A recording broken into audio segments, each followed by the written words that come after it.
Hillary Clinton இந்தியாவில் ஒரு 6 மாத காலம் சுற்றுப்பயணம் பண்ணாங்க. அந்த அம்மா டெல்லியிலேருந்து ராமேஸ்வரம் வரைக்கும் அப்படியே சுற்றுப்பயணத்தை முடிச்சுக்கிட்டு திரும்பி அமெரிக்காவுக்கு புறப்படும் போது ஏர்போர்ட்டில் நிருபர்கள் கேட்டாங்க, இந்தியாவிலே சுற்றி பார்த்தீங்களோ உங்களுக்கு என்ன பிடிச்சிருக்குன்னு கேட்டாங்க.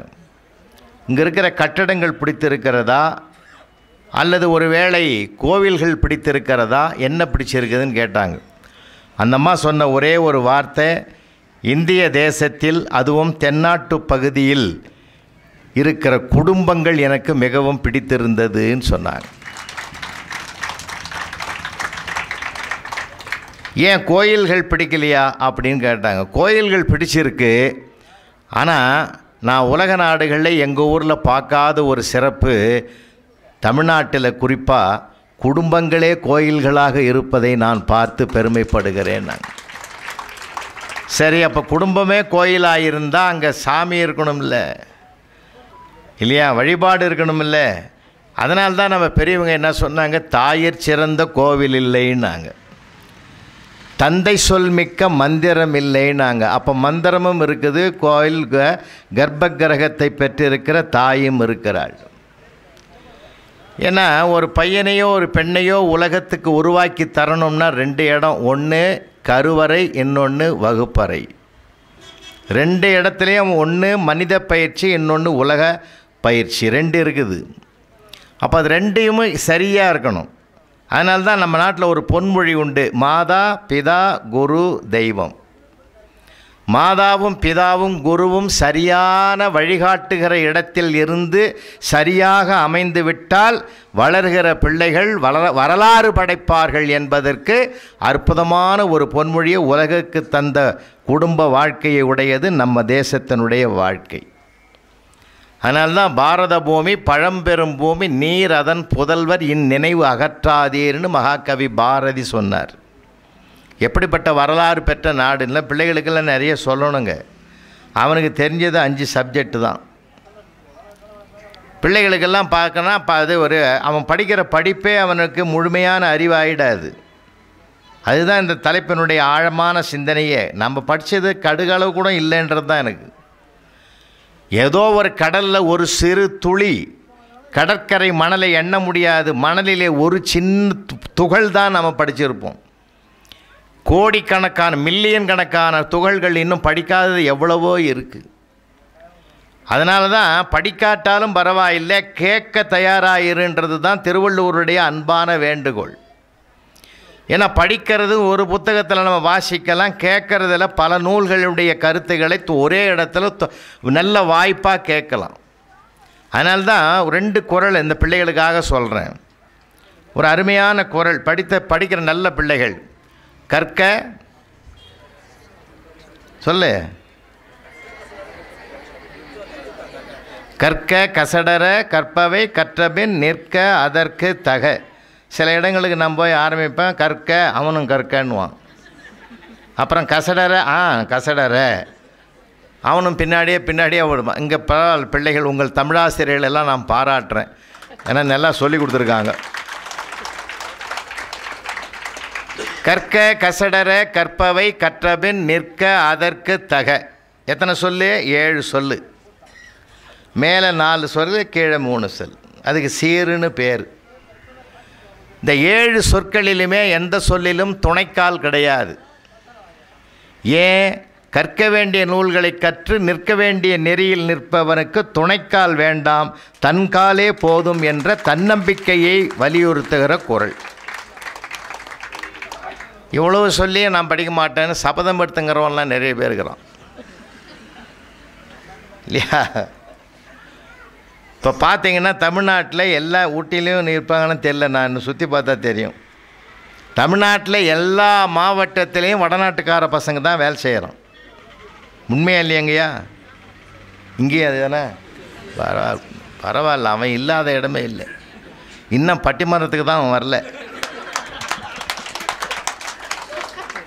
இன்னும் கொஞ்சம் நாளில் கொஞ்சம் பயிற்சி கொடுத்தா ஒரு 10 மேடையில் வந்தான்னா 11ஆவது மேடையில் உட்காந்துருவான். உண்மையில் சார், அவன் நம்மளை விட தமிழ் நல்லா பேசுகிறான். இனிமேல் கவர்மெண்ட் ஆணையை போட வேணாம், நாமே ஹிந்தி படிக்க வேண்டிய அவசியம் வந்துடுது. ஏன்னா அவனை வேலை வாங்கிறதுக்கு சட்னி கொண்டாடலாம், சாம்பார் கொண்டாடுறான், சாம்பார் கொண்டாடலாம், சட்னி. எல்லாத்த விட பெரிய இதுன்னா இப்போ தான் வந்தால் நினைக்காதீங்க. 25 வருஷத்துக்கு முந்தைய தூர்தர்ஷன்னு பேர். அப்போது இப்போல்லாம் பார்த்தீங்கன்னா இது இப்போ இது பொதிகை. அது யார் பார்க்குறான்? இப்போ ஒருவேளை எங்கே பார்க்குறாங்களோ? யாரும் பார்க்குறதில்லை. ஏன்னா உலகத்திலேயே 100 சேனல் இருந்தாலும் காணாமல் போனவர்களை அறிவித்த ஒரே சேனல் அதுதான். காணாமல் போனவர்களை காட்டி காட்டி அதுவும் காணாமல் போயிட்டு போ. அப்போல்லாம் பார்த்தீங்கன்னா வெள்ளிக்கிழமை ஒளியும் வரும். எங்கள் ஊர் கோயில் குருக்கள் கூட பொழுதோட கதவை சாதிட்டு போடுவார். ஏன்னா இதோட அடுத்த வாரம் வெள்ளிக்கிழமை தான். அபூர்வமாக இருந்த பொழுது அத்தனையும் ஆசையாக இருந்தது. மலிவாகிவிட்ட பிறகு அத்தனை ஆசைகளும் மறைந்து போய்விட்டது. இப்போ எந்த சேனலை வச்சாலும் நமக்கே வெறுப்பாக இருக்குது சார். அது ஏன் கேட்குறீங்க? இப்போது நம்ம இந்த ஒரு சீரியல், நான் எப்போயாவது வீட்டில் இருந்தேன்னா உட்காந்து சீரியலை பார்ப்பேன். தொடர்ந்து ஒரு சீரியலை பார்த்துக்கிட்டே வருவேன். அந்த சீரியலில் ஐஏஎஸ் எழுத போகுது. அப்போது ஐஏஎஸ் எழுத போகும்போது அப்பப்போ என்ன பண்ணுறாங்க, அதை படித்து எழுதுறதே பெரிய விஷயம். அதை படிக்காத விட தேர்வு எக்ஸாமினேஷன் எழுத விடாமல் தடுக்கிறது ஒரு கூட்டம். நானே என் ஒய்ஃபு என் மருமக அப்படிலாம் உட்காந்துன்னு அதெல்லாம் சமரசமாக உட்காந்து பார்ப்போம். எங்கள் வீட்டில் ஒரு டாக் இருக்குது, பெரிய டாக், லியோன்னு ஒரு டாக். அதுவும் பக்கத்தில் படுத்துன்னு இருக்கும் என் பக்கத்தில். அது கூட அந்த சீரியலில் பார்க்கும். சார், நீங்கள் ஒரு ஆச்சரியம் என்னன்னு கேட்டால், அந்த முகமூடி போட்ட 4 பேர் அந்த பிள்ளைய பரிசு எழுத விடாமல் தூக்கி போகிறோம். எங்கள் டாக் எழுந்து குறைக்குது சார். எனக்கு ரொம்ப பயந்து போனேன். என்னடா இது இவ்வளோ இதுவாகி போச்சேன்னு. மறுநாள் அது எப்படி ஊர்ஜிதப்படுத்திங்கன்னு தெரியுமா? நான் படிக்கிற காலத்தில் பாவ்லா விதின்னு ஒன்று இருக்குது. ஐயாவுக்கு இது நல்லா படிச்சிருப்பாங்க. ஒரு டாகை வச்சு தான் அந்த பாவ்லா விதியை உருவாக்குவார். அப்போது அந்த மணி அடிக்கிறதுக்கும் அந்த நாயினுடைய சாப்பாட்டுக்கும் வச்சுக்க விதி கண்டுபிடிப்பார். நானும் இதை பார்த்தேன். சரின்னு அதை கவலைப்படாத விட்டுட்டேன். ஆனால் மறுநாள் கரெக்டாக 7 மணிக்கு அது உட்காந்துங்க சார் டிவி முன்னாடி. வைங்கடான்னு சொல்கிறதுக்கு அதுக்கு வாய் வரல. அது ஒன்று தான் பிரச்சனையே தவிர எங்களை இறங்க பார்க்குது. அப்போது சீரியல் உலகம் எப்படி போயிருக்குதுப்பா. நம்ம சிலதை தான் பார்க்குறோம், பலதை பார்க்கவே விருப்பம் இல்லை. ஆனால் அன்றைக்கி அபூர்வமாக இருந்தது ஒன்று தான் நம்ம பார்த்தோம். எப்பொழுதுமே பார்ப்பது ஒன்று, கேட்பது ஒன்று, படிப்பது ஒன்று. எல்லா கலைகளுக்கும் நிறைய வாய்ப்பு இருக்குது. ஆயக்கலைகள் 64ன்னு சொன்னாங்க நம்ம முன்னோர்கள். கொஞ்சம் நெஞ்சம் இல்லை கலைகள். இந்த கலைகளை அனுபவிக்கக்கூடிய ஒரு அனுபவமும் ரசனை வேணும். முதல்ல ரசனை இருந்தால் தான் சார் எதையுமே அனுபவிக்க முடியும். அதனால்தான் மகாகவி பாரதி எனக்கு ரொம்ப பிடிக்கும். எழுத்தும் தெய்வம், எழுதுகோலும் தெய்வம். இது மாதிரி எந்த கவிஞனும் சொன்னது கிடையாது. இன்னொரு அழகாக சொல்லுவார், நமக்கு தொழில் கவிதை, நாட்டிற்கு உழைத்தல், எமைப்பொழுதும் சோராதிருத்தல். அப்படின்னா எழுத்தும் தெய்வம், எழுதுகோலும் தெய்வம் அப்படின்னா ஒரு மனிதன் தன் வாழ்வாதாரத்திற்கு எவை பயன்படுகிறதோ அவற்றை கூட கடவுளாக பார்த்து மதிக்கிற ஒரே மண் நம்முடைய மண், பாரத மண் என்பதை உறுதிப்படுத்துகிற நிகழ்ச்சி தான் ஆயுத பூஜை என்ற செயல்பாடு. வேறு எந்த நாட்டிலையும் செய்கிற ஸ்பேனருக்கும் ஏர் கலப்பிக்கும் சுத்திக்கும் அருவாளுக்கெல்லாம் பொட்டு வைக்க மாட்டான் சார். அதுக்கு பூ வச்சு வழிபாடெல்லாம் பண்ண மாட்டோம். நாம் நமக்கு எவை உதவுகிறதோ அவற்றுக்கெல்லாமே ஒரு நன்றி செலுத்த வேண்டும் என்ற ஒரு அற்புதமான பண்பாட்டை வெளிப்படுத்துகிற பூமி இந்த பூமி. நிறைய விஷயங்கள், அதாவது படிக்கிறதுன்றது பட்டம் வாங்கிறதுக்கு வேலைக்கு போகிறதுக்கு மட்டும் இல்லை. அதனால தான் மீண்டும் சொல்கிறேன், பிள்ளைகளுக்கு நாம் கூட படிச்சுட்டு வந்தோம், 5 சப்ஜெக்ட் படிச்சுட்டு வந்தோம். அதுவே ஆளுமை அல்ல. நான் ஒரு சின்ன உதாரணம் சொன்னால் உங்களுக்கு சரியாக இருக்குன்னு நினைக்கிறேன். எல்லாருக்கும் கொடுப்பியா? ஆடியன்ஸ் மொத்த பேரும் கொடுப்பியா? இல்லை, கொஞ்சம் பொறுமையாக கொடுக்கலாமே. ஒரு 3 மணிக்கு 3:30 கொடுக்கலாமே. ஏன்னா சில நேரங்களில் ஒரு கரசங்கால்னு ஒரு ஊர் படப்பைக்கு பக்கத்தில் இருக்குது. சிவராத்திரிக்கு என் தலைமையில் தான் பட்டிமன்றம். ஏறத்தாழ ஒரு 7000 பேர் இருக்காங்க. ஒருத்தரும் கை தட்டல, சிரிக்கலை. 2 கையிலையும் புளி சாதமும் தயிர் சாதமுங்குது. அவன் என்ன வேறு முறைச்சி பார்த்துங்கிறான். இது ஏன்னா நம்ம ஆரம்பிச்சிட்டோம்னா ஒரு வேளை விளம்பர இடைவேளை மாதிரி ஏதாவது இருந்தாலாவது கொஞ்சம் சாப்பிட்டுக்கலாம். அப்போனால தான் ஒரு சீரியலுக்கு 5 விளம்பரம் போடுறான். எதுக்கு? அப்பப்போ போய் சாப்பிட்டு இருந்து உட்காரு. ஒரே இடத்துல உட்கார முடியாது. கொஞ்சம் கோவிச்சிக்காதீங்க, உங்களுக்கு எல்லாருக்கும் வரும். ஏன்னா அடுத்தவங்களுக்கு வர்றதை கெடுக்கக்கூடாது. அதனால் கலைகள் என்பது பார்த்து தெரிஞ்சுக்கிறது, கேட்டு தெரிஞ்சுக்கிறது, படித்து தெரிஞ்சுக்கிற விஷயங்கள் நிறையா இருக்குது. நம்ம வீட்டில் போர் போட்டிருக்கோம். போர் போட்டுட்டு நம்ம திடீர்னு நின்று போச்சுன்னு வச்சுங்களேன், ஏர்லாக் ஆகிட்டுதுன்னு சொல்லி இந்த ஏரை எடுத்துகிட்டு என்ன பண்ணுறோம், ஒரு 5 வாளி தண்ணி அதில் ஊற்றி மறுபடியும் ஸ்டார்ட் பண்ணுறோம். போர் இறைக்குது. ஊற்றிய தண்ணீராகி 5 வாளி மட்டும் வர்றதில்லை. ஏற்கனவே பூமியில் ஊறி கிடக்கிற தண்ணீரை வெளியிலே கொண்டு வருவதற்கு அந்த 5 வாளி தண்ணி பயன்பட்டது. அதான் உண்மை. நமக்குள்ளே இருக்கிற ஞானத்தை வெளிப்படுத்துவதற்குத்தான் அந்த 5 சப்ஜெக்டும் உதவுகிறதே தவிர அதுவே முழுமையான அறிவாகாது, ஞானமாகாது.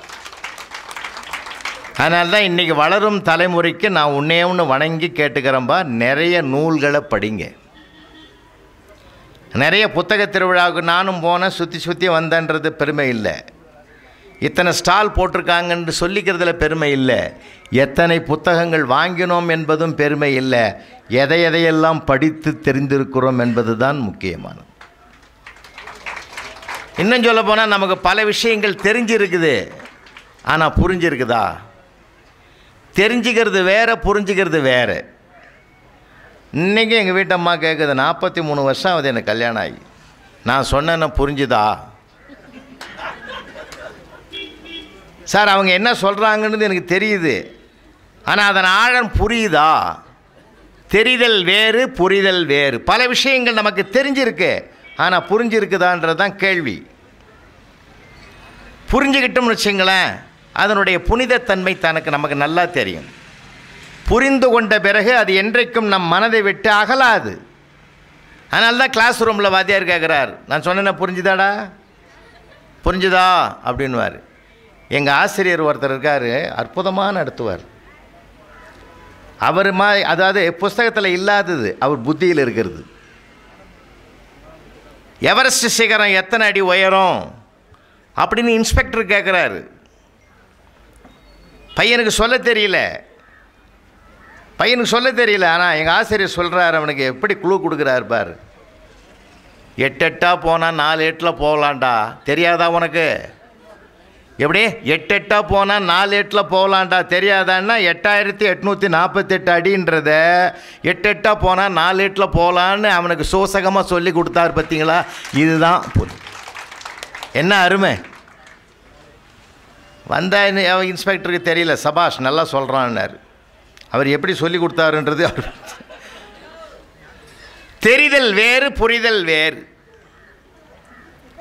ஏன்னா ஒரு தன்னுடைய ஒய்ஃபுக்கு கூட ஃபஸ்ட்டு திருமண நாள், முதல் திருமண நாளுக்கு ஒரு கிஃப்ட் கொடுக்கணுன்னு ஹஸ்பண்ட் நினைக்கிறான். எப்படிப்பட்ட ஃபேமிலியிலேருந்து வந்தாலும், ஒரு ராயல் ஃபேமிலியாக இருந்தாலும் கூட சின்ன ஒரு சாக்லேட் அந்த பிள்ளை விரும்புதுன்னா அந்த விரும்புகிறத வாங்கி கொடுத்தா அதில் வர ஒரு மகிழ்ச்சி, ஒரு அலாதி இன்பம். இதெல்லாம் எந்த சிலபஸ்லையும் இருக்காது. அது எந்த சிலபஸ்லையும் தாண்டிய வாழ்க்கை பாடம். அது வேறு விஷயம்.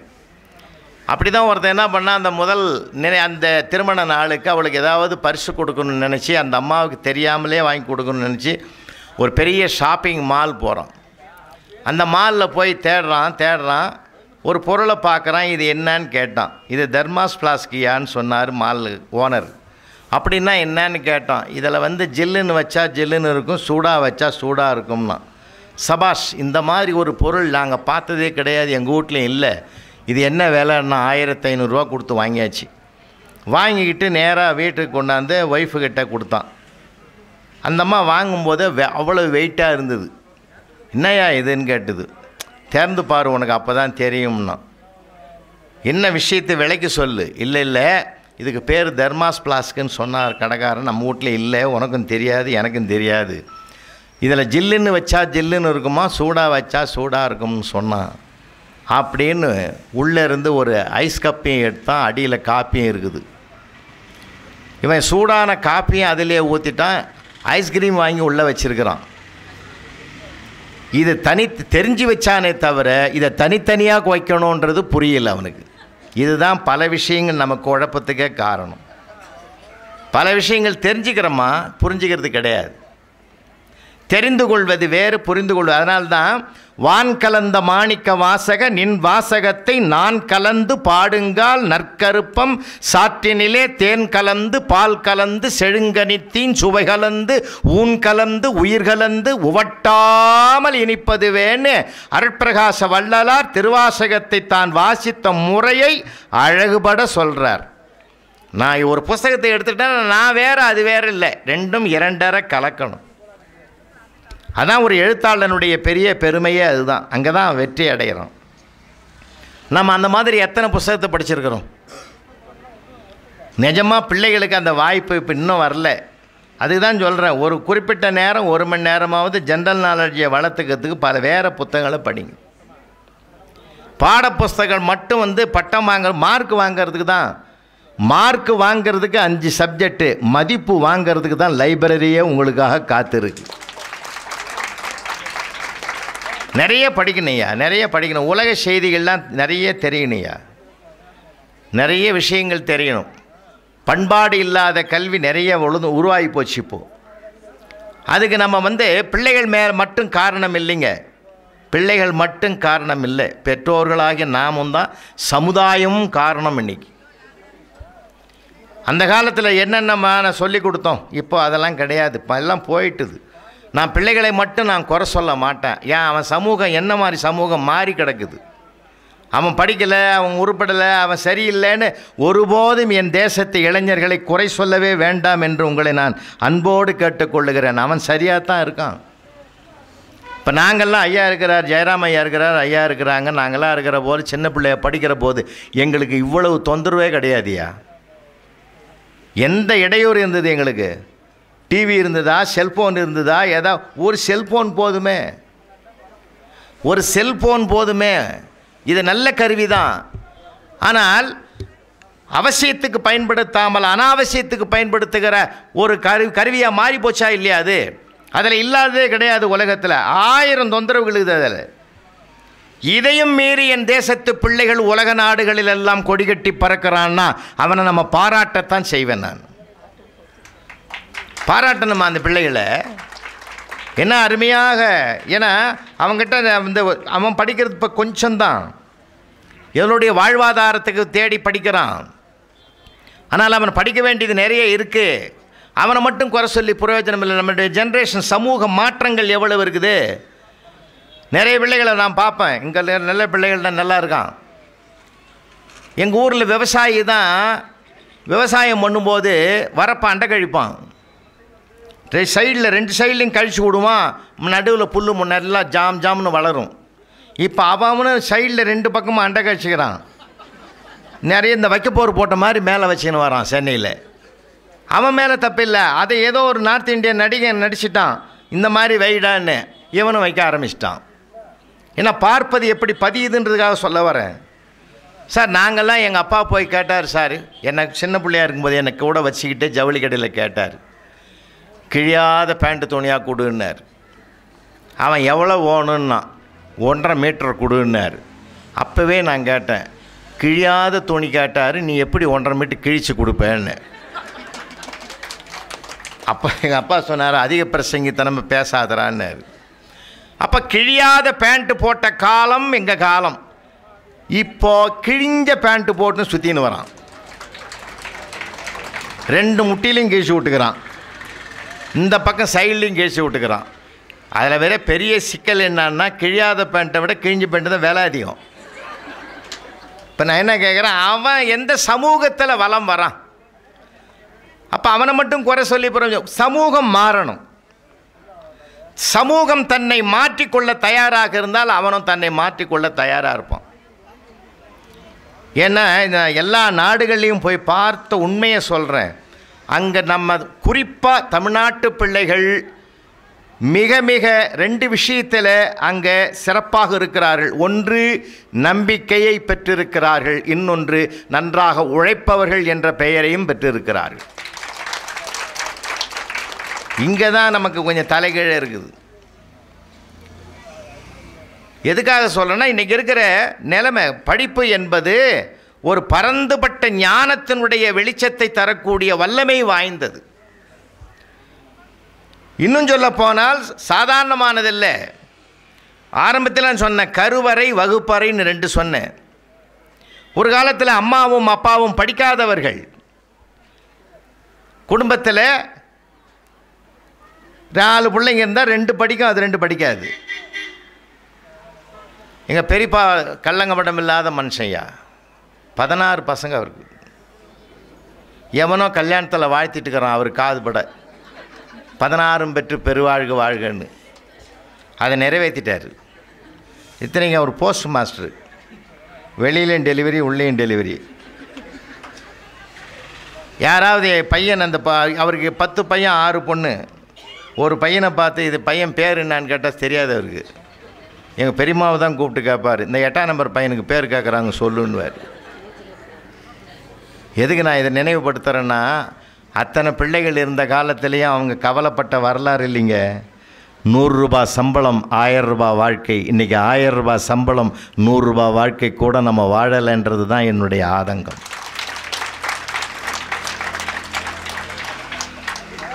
என்னமோ கருவிகள் பெருகி போச்சு, வாழ்க்கை பெருகி போச்சுன்னு நினைக்கிறோம். ஆனால் வாழ்க்கை சுருங்கி கொண்டிருக்கிறது.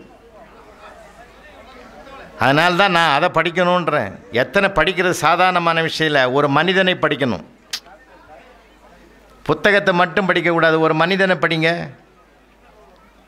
ஒரு மனிதனை படித்தால்தான் நம்ம வாழ்க்கையில் எப்படி வரணுன்றது நமக்கே தெரியும். அதனால்தான் மாதாவிடத்திலும் பிதாவிடத்திலும் படிக்கணும்னு நாங்கள். என் கூட ஒரு 2 நிமிஷம் ஒரு வீட்டுக்கு வாங்க. வாசல் கதவு திறந்துருக்குது, நம்ம உள்ளே போகிறோம். ஹாலுக்கு பக்கத்தில் ஒரு சின்ன டைனிங் டேபிள். அப்பா அப்படி உட்காந்துங்கிறார். இதில் 7ஆம் கிளாஸ் படிக்கிற பையன் உட்காந்துங்கிறான். அம்மா அடுப்பங்கரையில் விறகு அடுப்பு, சிலிண்டர் கிடையாது, விறகு அடுப்பு. அதில் ரொட்டி தயார் பண்ணுது அந்த அம்மா. உடம்பு வேற ஜலதோஷம் பிடிச்சிருக்கு. அந்த ரொட்டியை கொண்டாந்து தட்டில் வைக்கிறாங்க, அப்பா தட்டில். பிள்ளை பார்க்குறார், கண்ணை மூடுறார். ஏன் அவ்வளவு கரேர்னு தீஞ்சு போச்சு அது. என்னப்பா இவ்வளோ கரேர்னு இருக்குது அப்படின்னார். ஆனால் அப்பா அவனுடைய பதில் என்ன தெரியுமா? அம்மா காதுபட சொல்கிறார், அம்மாடி ரொட்டியை ரொம்ப முருகலாக பண்ணிட்டியோ, சூப்பர், அருமையாக இருக்குது, எங்கேயும் கிடைக்காது இது மாதிரி. முருகல்னார். பிள்ளை சொல்கிறான், கருகல், நீ முருகல்ன்ற. அப்போது பிள்ளைக்கு மட்டும் அப்பா சொன்னார், மெல்ல சொன்னார், அடே அம்மாவுக்கு உடம்பு சரியால்லாட்டாலும் மறுக்காமல் நமக்கு தயார் பண்ணி கொடுத்தாலே இந்த ரொட்டியை, இதுவும் நான் கருகிவிட்டது என்று சொன்னால் ஏற்கனவே எரிகிற அடுப்பில் முகம் கருகி கொண்டிருக்கிறாள். இந்த வார்த்தை அவளை மனம் கருக வைத்துவிடும். மனம் கருகுகிற வார்த்தையை சொல்லக்கூடாது. அந்த பிள்ளை எந்த சிலபஸில் இல்லாதது, எங்கேயும் படிக்க முடியாதது அப்பாவின் நாவில் படிக்கிறார். அதை கேட்டுக்கொண்டு வளர்ந்ததனால்தான் பிற்காலத்தில் குழந்தை கேட்ட கேள்விக்கும் குனிந்து பதில் சொன்னார். வேறு யாரும் இல்லை, மேதக அப்துல் கலாம் என்கிற மாமனிதர். அதனால்தான் சொன்னான், தந்தை சொல் மிக்க மந்திரமில்லை, தாயிற் சிறந்த கோவில் இல்லை. ஏன் சொன்னா? தாயை கோயிலாக்குறது காரணம் என்ன? கடவுள் இருக்கிற இடம் கருவறை. ஒவ்வொரு தாயினுடைய உள்ளே ஒரு உயிர் உருவானதும் அதுவும் கருவறை. தாயின் வயிற்றில் இருக்கிற அந்த கருவறையில் ஒரு சீவன் இருக்கிறது. அந்த கருவறையில் ஒரு சிவன் இருக்கிறான். இதுவும் உயிர்ப்பு, அதுவும் உயிர்ப்பு. அதனால்தான் தாயை கடவுளுக்கு சமமாக சொன்னார்கள். எல்லா இடங்களிலும் தான் நேரடியாக வந்து அருள்பாலிக்க முடியாது என்பதற்காகத்தான் தன்னுடைய பிரதிநிதியாக தாயை படைத்திருக்கிறான் என்று பெருமானார் நபிகள் நாயகம் அவர்கள் சொல்லுகிற கருத்தை நாம் நினைந்து பார்க்க வேண்டும். அதனால் குடும்பம் மனித பயிற்சி கொடுக்குற இடமையா. அதனால தான் நம்ம நிறைய எந்த பல்கலைக்கழகங்களாலும் பட்டம் கொடுத்துறோம். ஆனால் குடும்ப வாழ்க்கை மட்டும்தான் மனித பயிற்சி கொடுக்கும். இது இல்லை, இன்னைக்கு இல்லை. அதுதான் வருத்தத்தோடு சொல்கிறேன். அதை நம்ம சொல்லாமல் சொன்ன பாடம் அதெல்லாம். நல்லா நினைவு இருக்கும் பெரியவங்களுக்கு. உள்ளங்கையை நீட்டுவாங்க குழந்தையாக இருக்கும்போது, முழங்கையை வைப்பாங்க, பப்பு கடைன்னு ஒரு விளையாட்டை ஆரம்பிப்பாங்க. இது ரசம் பூவா, இது பப்புவா, இது சாம்பார் பூவா, இது மோர் பூவா, எல்லாத்தையும் கலந்து அம்மாவுக்கு ஒருவாய், அப்பாவுக்கு ஒருவாய், தாத்தாவுக்கு ஒருவாய், பாட்டிக்கு ஒருவாய், பெரியப்பாவுக்கு ஒருவாய், சித்தப்பாவுக்கு ஒருவாய், அத்தைக்கு ஒருவாய், மாமாவுக்கு ஒருவாய், அண்ணனுக்கு ஒருவாய், தம்பிக்கு ஒருவாய், எதிர்விட்டங்களுக்கு ஒருவாய், பக்கத்தொட்டு தாத்தாவுக்கு ஒருவாய்ன்னு பகிர்ந்து கொடுக்கிற பண்பாட்டையும் அந்த குழந்தைக்கு அந்த விளையாட்டிலேயே சொல்லி கொடுப்பா. பண்பாட்டோடு சொல்லி கொடுத்து அந்த குழந்தைக்கு நண்டூறுது நரி ஊறுதுன்னு ஒரு பாட்டை சொல்லி கிச்சு மூட்டி கலகலன்னு அந்த குழந்தையை சிரிக்க வைக்கிறாளே தாய். ஏன் தெரியுமா? அடுத்தவர்களுக்கு கொடுக்கிற போது சிரித்து கொண்டே கொடுக்க வேண்டும் என்ற குணத்தை சொல்லி கொடுத்தவள் அவள். இது இன்னைக்கு காணாமல் போச்சு. எல்லா வீட்லேயும் காணாமல் போச்சு. குழந்தைக்கு பசிக்குதா, கிண்ணத்தில் பால் சோறு போட்டு செல்ல கையில் கொடுத்துரும். அது கார்ட்டூனை பார்த்துக்கினே அள்ளி போட்டுது. அதுக்கு பால் சோறுன்னு தெரியல, மோர் சோறுன்னு தெரியல. அந்த குழந்தைய வளர்ந்த பெரிய ஆளான பிற்பாடு கிச்சனில் இருந்தால் அந்த அம்மா தட்டில் சாம்பார் ஊற்றி பொரியலில் வச்சு தட்டில் கையில் கொடுக்குது. அது கொண்டாந்து டிவி ஆன் பண்ணிவிட்டு அங்கே உட்காந்து சாப்பிட்றான். அந்த அம்மா அங்கேருந்து குரல் கொடுக்குது, யோ டிவிக்கு முன்னாடி உட்காந்து சாப்பிடாத, டேஸ்ட்டு தெரியாது. அவன் சொல்கிறான், அது டேஸ்ட்டாக இருந்தால் நான் ஏண்டி டிவி முன்னாடி உட்காடுறேன்றான். எவ்வளோ சிக்கல் இருக்குங்க. வாழ்க்கை பாடம் லேசான விஷயம் இல்லைங்க. என் அன்னையிடம் கற்றது அன்பு, என் அப்பாவிடம் கற்றது உழைப்புன்னார் மேதக அப்துல் கலாம். அக்னி சிறைகளில் போய் படித்து பாருங்க. உலக விஞ்ஞானி. எதையா நம்ம படிச்சிருக்கிறோம்? மேதக அப்துல் கலாம் அவரிடத்திலே ஒரு நிருபர் கேட்கிறார், விண்ணளாவ நான் நாசா விஞ்ஞான ஆய்வுக்கூடத்துக்கு போனேன். 2015 செப்டம்பர் மாதம் 7ஆம் தேதியா 15ஆம் தேதி அங்கே நாசாவுக்குள்ளே நான் 2 நாள் இருந்தேன். அந்த 2 நாள் நான் இருந்தபோது நான் கற்ற பாடம் என்ன தெரியுமா? சாதாரணமான விஷயம் அல்ல. மேதக அப்துல் கலாமை என்னுடைய இதய சிம்மாசனத்தில் ஏற்றி வைத்து இனி அவர்தான் என்று ஒரு முடிவுக்கு வந்த காரணம் என்ன தெரியுமா? இன்றைக்கு கூட நான் சொல்கிறேன், ஊட்டியில் இந்த மேடையில் என்ன நடக்குது என்றதை அடுத்த செகண்டே அறிவிக்கக்கூடிய சேட்டலைட் அத்தனை தொழில்நுட்பம் வளர்ந்திருக்கக்கூடிய இடம்தான் நாசா விஞ்ஞான கூடம் என்றால், மேதக அப்துல் கலாம் அவர்கள் பொக்ரான் அணுகுண்டு சோதனை நிகழ்த்திய போது அப்பயே கண்டுபிடிக்க முடியல நாசாவால். 45 மணித்துளிகளுக்கு பிறகுதான் அதனாலேயே கண்டுபிடிக்கப்பட்டது என்றால், அதனால்தான் வல்லரசாகும் இந்தியா என்று மறுநாளே அமெரிக்கா வாய் திறந்து சொன்னான். எவ்வளோ பெரிய விஞ்ஞானியா அவர், எவ்வளோ பெரிய. அப்போ யார் பிரைம் மினிஸ்டராக இருந்தாங்க தெரியுமா? மாண்புமிகு அடல் பிஹாரி வாஜ்பாய் அவர்கள் போய் சொல்கிறார், பொக்ரான் அணுகுண்டு சோதனை நிகழ்த்தலாம்னு பார்க்குறோம். அணுகுண்டு சோதனை நிகழ்த்துறது ரகசியமாக இருக்கணும், இல்லை இது உலகத்துக்கு தெரிஞ்சிட்டா எப்படி ஆகும்? ரகசியம் போயிட்டான். ரகசியம் போவே போவாது. இதில் உறுதியாக சொல்கிறேன்னாரு கலாம். எதை வச்சு சொல்கிறேன்னாரு வாஜ்பாய்? உங்களுக்கும் கல்யாணம் ஆகலை, எனக்கும் கல்யாணம் ஆகலை, ரகசியம் வெளியிலே போவாதுன்ட்டார். சார் உலக அதிசயம் சார், 45 மணிக்கு 3/4 மணி நேரத்துக்கு பிறகு தான் சார் நாசாவுக்கே தெரிஞ்சுது. மிரண்டு போனான் அவன். அதை விட பெரிய நமக்கு தெரிய வேண்டிய விஷயம் என்ன தெரியுமா? மறுநாள் பேரம் பேசினான் மேதக அப்துல் கலாம். அமெரிக்காவுக்கு வந்துரு, மில்லியன் கோடியில் உன் குடும்பத்துக்கே செட்டில் பண்ணிடுறேன், வந்துடுறியான்னா என் உடலும் உயிரும் இந்திய மண்ணுக்கே சொந்தம்னு மறுத்தார். இந்த பண்பாட்டை படிக்கணிய 4 நாள் 8, 8ல் 3 போனால் 1, 7, 8ல் 3 போனால் 4, அப்படி அது எல்லாம் படிப்பு. அதெல்லாம் ஏதோ ஒன்று தெரிஞ்சுக்கிறதுக்கு தான், அவ்வளோதான். புரிஞ்சுக்கிற படிப்பு அது அல்ல.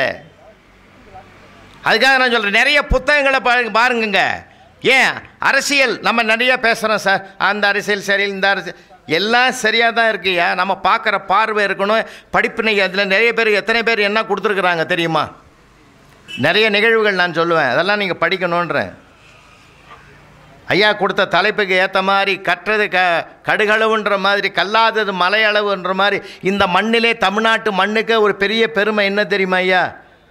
தாம் படிக்காட்டாலும் இன்னையா நாட்டு பிள்ளைங்க படிக்கணும்னு ஒரு மகான் வாழ்ந்த மண்ணியா அந்த மண். ஐயா நாம் நடத்தி இருக்கிற எத்தனையோ அணைகளை கட்டியிருக்கிறோம், எத்தனையோ இதெல்லாம் திறந்திருக்கிறோம், எத்தனையோ சாலைகளை அமைச்சிருக்கிறோம், எவ்வளவோ பெருமைகள் பண்ணியிருக்கிறோம், ஆறுகள் நீர்ப்பாசன வசதிகள்லாம் ஏரி குளங்களெல்லாம் பண்ணியிருக்கிறோமே. இதெல்லாம் ஒரு திரைப்படமாக எடுத்து இப்போ வெளியிட்டோம்னா இன்னும் நமக்கு அடுத்த தேர்தலில் ஜெயிக்கலாம், ஒரு 2 லட்சம் ரூபாய் செலவாகும் அப்படின்னு சொல்கிறாங்க ஒருத்தருங்க. நெருங்கிய ஒரு நண்பர் சொல்கிறார், அட போயா அந்த 2 லட்சம் ரூபாய் இருந்தால் 4 பள்ளிக்கூடம் கட்டுவேன்னாரு. அவர் தாயா பெருந்தலைவர் காமராஜர்.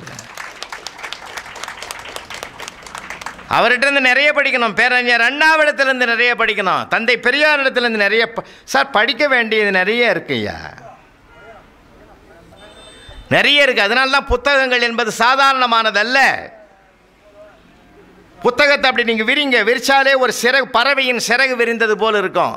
மனமாகிய பறவையை சிறகு விரிக்க பறக்க வைக்கக்கூடிய வல்லமை ஒவ்வொரு புத்தகத்துக்கும் இருக்கிறது. ஒரு நிகழ்ச்சி உங்களுக்கு நினைவுபடுத்துகிறேன், தேடினாலும் கிடைக்காத செய்தி அது. பெருந்தலைவர் காமராஜர் முதலமைச்சராக இருக்கிறார். அப்போ என்ன பண்ணிட்டாங்க, இப்போல்லாம் இந்த டிவி கிடையாது, அப்போது ரேடியோ தான். 6 மணிக்கு செய்தி வரும். 6 மணிக்கு செய்தி ஆன் பண்ணிட்டாங்க. எங்கள் எம்எல்ஏ ஹாஸ்டலில் மாண்புமை மூக்கையா தேவர் எம்எல்ஏ, சட்டமன்ற உறுப்பினர். அவருக்கு ஒரு பியூனு, அவன் பேர்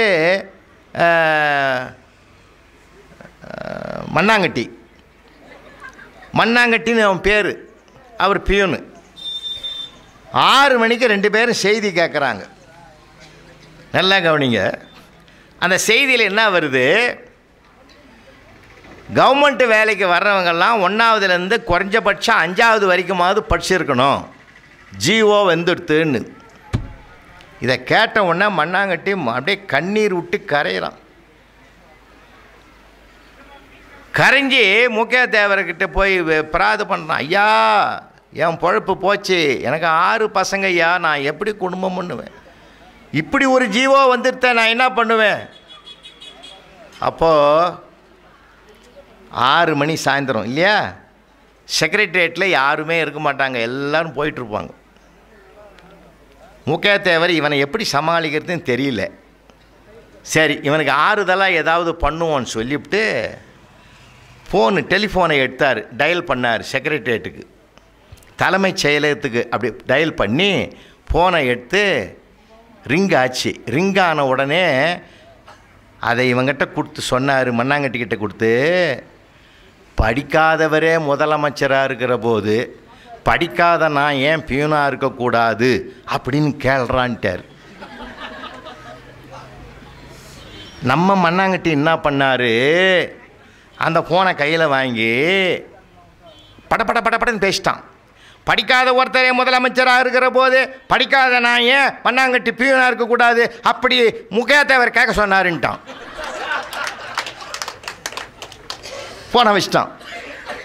இப்போ மூக்கையா தேவர் ஆடி போச்சு. அட செண்டாள பாவினா, அதை மட்டும்தானே கேட்க சொன்னேன், இவன் என்னையும் சேர்த்து இல்லை போட்டு கொடுத்துட்டான். அது யார் எடுத்தானோ, யாரும் இல்லை, அங்கே யாருமே எடுக்கிறதுனா யாரோ எடுப்பாங்கன்னு பார்த்தாங்க. அவர் என்ன நினச்சா தெரியுமா, மண்ணாங்கட்டி மாதிரி அங்கே ஒரு பியூன் தான் கடைசி வரைக்கும் இருப்பான், அவன் தான் அட்டன் பண்ணுவான்னு அவர் நினச்சார். 15 நிமிஷத்தில் இந்த 2 பேரையும் வர சொல்லி ஆள் வருது. உங்கள் 2 பேரையும் வர சொன்னாங்க. எங்கேயா வர சொன்னாங்க, பெருந்தலைவர் தான் வர சொன்னாருன்னாங்க. பக்குன்னு 2 பேருக்கும் போகிறாங்க உள்ள. யார் அந்த ஃபோனை அட்டன் பண்ணதே பெருந்தலைவர் தான். எல்லாரும் போயிட்டாங்க, அவர் போகலை. எல்லா ஃபைலையும் பார்த்து கையெழுத்து போட்டு உட்காந்துக்கிறாரு. ஃபோன் அடிக்கவே எடுத்தார். எடுத்த உடனே நம்ம மேதக மண்ணாங்கட்டி அப்படி பேசிவிட்டார். இந்த செய்தி நேரடியாக போனதுனால என்ன பண்ணார், என்ன அவங்க முதலமைச்சருங்க 2 பேரும் உள்ளே போகிறாங்கங்க, பெருந்தலைவர் என்ன சொன்னார் தெரியுமா? மண்ணாங்கட்டி, என்னை மன்னிச்சிருப்பா, என்னை மன்னிச்சிருப்பா, நீ இப்படி பாதிப்பேன்னு நான் எனக்கு தெரியாதுப்பா, உன்ன மாதிரி எத்தனை பேர் இருப்பான், நாளைக்கே நான் அந்த ஜீவோவை மாற்றிடுறேன், இனிமேல் வருகிறவர்கள் 1ஆவதுலேருந்து 5ஆம் வகுப்பு வரையில் படித்திருக்க வேண்டும்னு ஜீவோவை மாற்றிடுறேன்னு. இந்த அனுபவ பாடத்தை படிக்கணும். புத்தகத்தில் நம்ம படிக்கிறது இதெல்லாம் எங்கே இருக்க போகுது? ஒருவருடைய அனுபவம். பிறப்பெனப்படுவது யாதென கேட்டேன், பிறந்து பார் என்று இறைவன் சொன்னான். இறப்பெனப்படுவது யாதென கேட்டேன், இறந்து பார் என்று இறைவன் சொன்னான். மனையாள் சுகம் யாதென கேட்டேன், மணந்து பார் என்று இறைவன் சொன்னான். நட்பெனப்படுவது யாதென கேட்டேன், பழகிப்பார் என்று இறைவன் சொன்னான். அனைத்தும் நான் அனுபவித்துத்தான் அறிய வேண்டுமென்றால் ஆண்டவனே நீ எதற்கு என்றேன். ஆண்டவன் சற்று அருகே வந்த அந்த அனுபவம் என்பதே நான் தான் என்றான். ஒவ்வொருத்தருடைய அனுபவம் ஆண்டவனுடைய அனுபவம். எப்படி பேசணும், எப்படி எழுதணும் யாருக்காவது தெரியுதா சார்? எல்லாமே ஏதோ மனப்பாடம் பண்ணிவிட்டுமா? நான் கேட்குறேன், இன்றைக்கி இந்த மேடையில் பகிரங்கமாக கேட்குறேன், சார் ஸ்டேட் ஃபஸ்ட்டு வந்தா செகண்டு வந்தா அதில் ஒன்றும் பெருமை கிடையாது சார். நீங்கள் கடந்த ஒரு 20 ஆண்டுகளை 25 ஆண்டுகளை சர்வே பண்ணி பாருங்கள். மாநிலத்தில் முதல் மதிப்பெண் ஏற்றவெல்லாம் எங்கே இருக்கிறான்? எங்கே இருக்கிறான்? தேடினாலும் கிடைக்காத இடத்துல இருக்கிறான். 50 மார்க் 60 மார்க் வாங்குறதான் பிரகாசமாக இருக்கிறான். ஐயா, மார்க் வாங்கிறதுனாலே ஒருத்தனுடைய மதிப்பு ஏறிடுதுன்னு நினைக்காதீங்க. நான் பிறந்த அதே ஊரில் தான் பிறந்தவர், ரயில்வே போர்டு ஸ்கூலில் தான் படித்தவர். விழுப்புரம் ரயில்வே ஸ்டேஷனுக்கு பக்கத்தில் இருக்கிற ரயில்வே போர்டு ஸ்கூலில் படித்து பல்வேறு துறைகளிலே கால் பதிவு செய்து இன்றைக்கு சந்திர மண்டலத்திலேயே லேண்டரை நிற்க வைத்த பெருமை வீரமுத்துவேல் என்ற மாபெரும் மனிதனுக்குத்தானே அது சாத்தியமாகி இருக்கிறது. அவர் என்ன மாநிலத்தில் முதல் மார்க் வாங்கினவரா? சார், புத்தகத்தில் இருக்கிறத மனப்பாடம் பண்ணி வாந்தி எடுக்கிறத விட அவன் புத்தியில் என்ன இருக்குதுன்னு பார்க்கணும். ஏன் உள்ள என்ன இருக்குதுன்றதான் தெரிஞ்சுக்கணுமே தவிர அவனுக்குள்ள இதெல்லாம் திணிக்கக்கூடாது. ஊட்டுவது வேறு, திணிப்பது வேறு. நம்ம திணிக்கிறோம் பிள்ளைகளை, அவனுடைய ஒரிஜினாலிட்டியே மறைஞ்சு போகுது. விடுங்க, அப்படியே அவன் இயல்புக்கு விடுங்களேன், அருமையாக வருவான். சாதனை படைப்பாங்க, வரலாறு படைப்பான். நாம தான் நினைக்கிறேன் நீ இதுவாகணும் இதுவாகணும் இதுவாகணும் இதுவாகணும். அதனால தான் பல பிள்ளைங்கள்லாம் பார்த்தீங்கன்னா நீட்டில் பாவம் பிள்ளைங்கள் படுதோல்வி அடைஞ்சிட்டாலும் தோல்வி அடைஞ்சதுனால நான் அடுத்த வதிவை இல்லையா, உங்களுக்கெல்லாம் நான் ஒன்று சொல்லி வைக்கிறேன். விரும்பியது கிடைக்கவில்லை என்றால் கிடைத்ததை விரும்பிக்கொள் என்ற பக்குவத்தை பிள்ளைகளுக்கு உருவாக்குங்கள். இதெல்லாம் பாடப்புத்தகத்தில் எழுதி வைக்க மாட்டான். அப்படி கற்றுக் கொடுங்க, மனப்பக்குவத்தை உருவாக்குங்க. இந்த துறையில்னா அந்த துறை.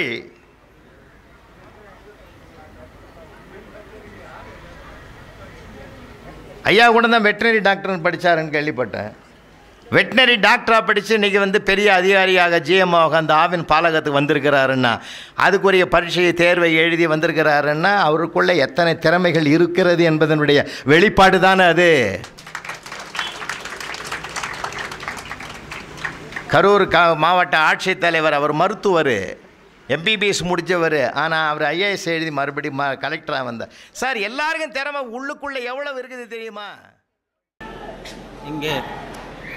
இங்கே இருக்கிற எல்லோருக்கும் வணக்கம்.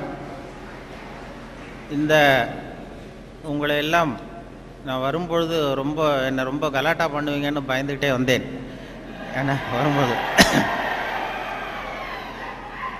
ஏன்னா எனக்கு எப்பொழுதுமே கொஞ்சம் நானும் மாணவனாக இருந்ததுனால நமக்கு என்னென்ன விஷயங்கள் தெரியுங்கிறது எனக்கும் தெரியும். இந்த வளாகத்துக்கு அண்ணாமலை யூனிவர்சிட்டிக்கு நான் ஒரு 45 வருஷத்துக்கு முன்னாடி வந்திருக்கிறேன் முதல் தடவையாக. அப்போ உங்களை மாதிரி இருக்கும்பொழுது வந்தேன். ஒரு விண்ணப்ப படிவம் வாங்கிறதுக்காக வந்தேன்.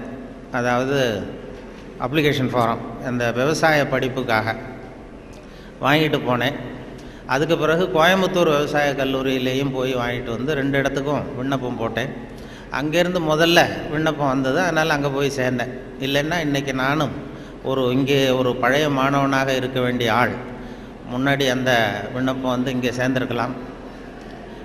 இந்த எதுக்காக நான் சொன்னேன்னா, இந்த மாதிரி கல்லூரி விழாக்களில் பேசுகிறதுங்கிறது ரொம்ப கொஞ்சம் சங்கடம். அதாவது அந்த தொழில்முறை பேச்சாளர்களுக்கு அது ரொம்ப சாமர்த்தியமாக இருக்கலாம். நான் வந்து ஒரு தொழில்முறை பேச்சாளர் கிடையாது. ஏதோ வானொலி தொலைக்காட்சி பேசுகிறதுனால மறுபடியும் இங்கே வந்து கூப்பிட்டு பேச சொன்னாங்க. இது மாதிரி ஏன் பேச தயக்கம்னா, இந்த வயசில் ஒருத்தர் பேசுகிறத ரொம்ப நேரம் கேட்டுக்கிட்டு இருக்கிறது ரொம்ப கஷ்டம். அது உங்களுக்கு நல்லா தெரியும். அது எவ்வளவு நேரம் நீங்கள் வந்து தாக்கு பிடிப்பீங்கிறது எனக்கும் நல்லா தெரியும். அதில் என்ன, சின்ன குழந்தைகள்லேருந்து பெரியவங்க வரைக்கும் நான் பார்த்துருக்குறேன். இது மாதிரி அந்த எல்கேஜி யூகேஜி படிக்கிற குழந்தைகள் இருக்கு இல்லையா, அதில் கூப்பிட்டு என்னை பேச சொல்லுவாங்க சென்னையில். அவங்களுக்கு மாதிரி இந்த குழந்தைகளை உட்கார வச்சு காக்கா கதை நரி கதை ஏதாவது சொல்கிறது உண்டு. அப்படி சொல்லும் பொழுது அவங்க எப்போ பொறுமை இழக்கிறாங்கங்கிறதுக்கு ஒரு அடையாளம் என்னென்னா, அந்த முதல் வரிசையில் உட்காந்துருக்கிற குழந்தை லேசாக தரையை கீறுவான், லேசாக அப்படி இல்லைன்னா பக்கத்தில் இருக்கிறவனை ஒரு பென்சிலால் குத்துவான். இது அவன் பொறுமை இழக்கிறான்னு அர்த்தம். அதுபோல் ஒவ்வொரு இடத்துல, இப்போ பள்ளிக்கூடத்தில் ஹைஸ்கூலுன்னா கொட்டாய் விடுவார்கள், இப்போ காலேஜுன்னா இது மாதிரி பண்ணுவீங்க. ஏதாவது விசில் அடிக்கிறது இப்படி. அதனால் எப்போ முடிக்கணும் எப்போ தொடங்கணுங்கிறது அது ஒரு பெரிய முக்கியமான கட்டம். இதில் எனக்கு ரொம்ப பிடிச்சது இந்த முதியோர் இல்லங்களில் பேசுகிறது தான் ரொம்ப பிடிக்கும். அந்த சென்னையில் பென்ஷனர் அசோசியேஷன் இருக்குது. அதாவது முதியவர்கள் எல்லாம் 80 வயசு 85 வயசை தாண்டினவங்க, ஒரு காலத்தில் பெரிய பதவியிலேருந்து ஓய்வு பெற்றவர்கள். அவங்க கூப்பிட்டு என்னை பேச சொல்லுவாங்க. அதுக்கு மட்டும் யாரும் எந்த சத்தமும் போட மாட்டாங்க. நானும் எவ்வளவு நேரம் வேணாலும் பேசிக்கிட்டு இருப்பேன். அவ்வளவு பேர் முகமும் என்னையே கவனிச்சிக்கிட்டு இருக்கோம். என்ன காரணம்னா, காது கேட்காது அவங்க. அதனால் அப்படி இருந்தால் அமைதியாக இருக்கலாம், இல்லைன்னா இப்படி. அதனால் இது வந்து ஒரு சத்தம்ங்கிறது நம்ம வந்து நல்ல ஆக்டிவாக இருக்கிறோங்கிறதுக்கு ஒரு அடையாளம். நான் வந்து அதனால் இதில் என்ன பேசுறது எப்படி பேசுறதுங்கிறத பற்றி வரும்பொழுது சொன்னார்கள், நீங்கள் வந்து இது மாதிரி பேச்சாளர்கள் சில பேர் கேட்டுக்கிறது உண்டு, நான் வந்து எவ்வளோ நேரம் பேசணும்னு நினைக்கிறீங்க அப்படின்னு. அந்த ஆர்கனைசரை அவங்க சொல்லுவாங்க, நீங்கள் எவ்வளோ நேரம் வேணாலும் பேசுங்க சார், நாங்கள் 10 நிமிஷத்துக்கு மேலே உட்காந்துருக்க மாட்டோம் அப்படின்னு சொல்லுகிறவர்கள் உண்டு. இங்கே வரும்பொழுது கேட்டேன், ஒரு மணி நேரத்துக்கு குறையாமல் 1.25 மணி நேரம் பேசணும், அது வரைக்கும் நாங்கள் தாக்கு பிடிப்போம்னு சில பேர் சொன்னாங்க. அது எப்படின்னு சொல்ல முடியாது. இங்கே வரும்பொழுதே ஏதோ உங்கள் பல் கோளரங்கத்துக்கு அவசியம் வாருங்கள்னு ஒரு போர்டு வச்சுருந்தீங்க. இங்கே அண்ணாமலை யூனிவர்சிட்டி வரும்பொழுது வழியில் பார்த்தேன், உங்கள் பல்லாண்டு காலம் பாதுகாப்பாக இருக்கணுமா அப்படின்னா எங்கள் பல் கோளரங்கத்துக்கு வாங்கோ அப்படின்னு விளம்பரம். அது நான் உடனே பயந்துட்டேன். பத்திரமா இருக்கணும்னா மரியாதையாக வந்துருங்கோ, இல்லைன்னா பல்ல உடச்சிருவேங்கிறது மாதிரி இருக்குது. நல்லா பாதுகாப்பாகணும், அவசியம் வாங்கணும்னு கூப்பிட்றது மாதிரி, ஏதோ அன்பாக கூப்பிட்றது மாதிரி மிரட்டுறதாக அதை உணர்ந்தேன். உங்களையெல்லாம் பார்க்கும்பொழுது எனக்கு என்னுடைய அந்த பழைய காலம்தான். கோயம்புத்தூர் விவசாய கல்லூரியில் போய் சேர்ந்தது. அப்போ தான் இந்த இந்திய எதிர்ப்பு போராட்டம் பெரிய பிரபலமாக நடந்த 65. அப்போ கோயம்புத்தூரில் நாங்கள் அங்கே அப்போ படிச்சுக்கிட்டு இருந்த நேரம் அது, அந்த காலம். அப்போல்லாம் இந்த ரேக்கிங் அதுவும் ஒரு பெரிய விஷயமா இருந்தது அப்போல்லாம். இப்போலாம் அது ஒரு பெரிய கட்டுப்பாட்டுக்கு வந்துருக்கு. நான் போய் முதல்ல சேர்ந்ததுமே விவசாய கல்லூரியில் கோயம்புத்தூரில் ஒரு சீனியர் மாணவர்கள் 2-3 பேர் வந்தாங்க. இங்கே கூப்பிட்டு போய் தனியாக அவங்க ரூமுக்கு அழைச்சிட்டு போய், நாங்கள் வந்து ஒன்றும் கலாட்டா பண்ண மாட்டோம், ஒன்றும் கேலி பண்ண மாட்டோம், ஆனால் நாங்கள் வந்து எங்களுடைய ரேங்கிங்கில் ஒரு நாகரிகம் இருக்கும், அதனால் நாங்கள் சொல்கிறத நீ செஞ்சுட்டிங்கன்னா வேறு ஒன்றும் உன்னை தொந்தரவு பண்ண மாட்டோம் அப்படின்னு என்னை பிடிச்சி எடுத்துகிட்டு போனாங்க. நான் அப்பா தினமாக போனேன். என்ன சார் செய்யணும்னு கேட்டேன். அந்த சீனியர் ஸ்டூடெண்ட்ஸ் என்ன சொன்னாங்கன்னா, நாங்கள் வந்து கொஞ்சம் பழைய துணியெலாம் வச்சுருக்குறோம், சலவைக்கு போட வேண்டியது, அது அங்கே போய் சலவை கடையில் எங்களுக்காக இதை கொண்டு போய் நீ போட்டுட்டு வரணும், அவ்வளோதான், வேறு ஒன்றும் இல்லை அப்படின்னாங்க. பரவாயில்ல, இவ்வளவு நாகரிகமான ஒரு ரேக்கிங் நடக்குதே அப்படின்னு சொல்லி, இதை எங்கே சார் போடணும், நான் போட்டுறேன், செலவு கடை எங்கே இருக்குன்னா அதுவும் தெரியுது பாரு அப்படின்னு சொன்னாங்க. உடனே அவங்க பழைய துணியெல்லாம் மூட்டை கட்டி கொண்டு போய் அப்படியே போட்டு நீ ரூமுக்கு போகலாம்ப்பா, வேறு ஒன்றும் நாங்கள் ஒன்றும் பண்ண மாட்டோம்ட்டாங்க. நான் இந்த பழைய துணியை தூக்கிட்டு போய் அங்கே கதவை தட்டி திறந்து விட்ற வெளில வந்தார். இந்தாங்க சார் என்னென்னு கேட்டபோது, இது பழைய துணி சலவைக்காக போட வந்தேன் அப்படின்னேன். யார் கொடுத்தது அப்படின்னு கேட்டார். அந்த பழைய மாணவர்கள், அந்த சீனியர் ஸ்டூடெண்ட்ஸு கொடுத்தாங்கன்னு. கவலைப்படாத, நீ இங்கே வச்சுட்டு போ, நான் பார்த்துக்கிறேன், நான் தான் வார்டன். இது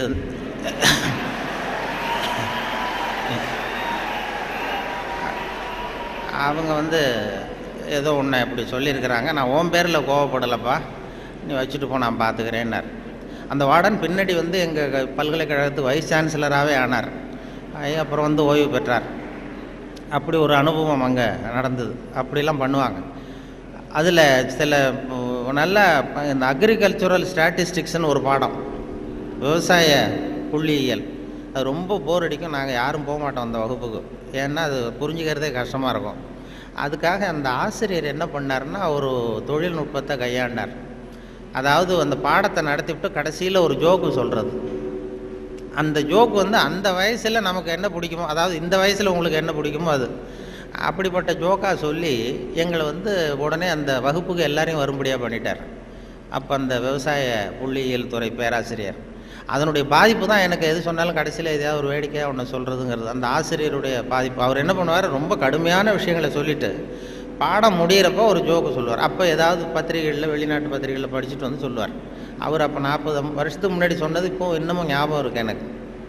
அது என்ன, அவர் சொன்ன அந்த ஜோக்குகளில் ஒன்று என்னென்னா, ஒரு பெரிய குண்டான ஆள், ரொம்ப எடை அதிகம்.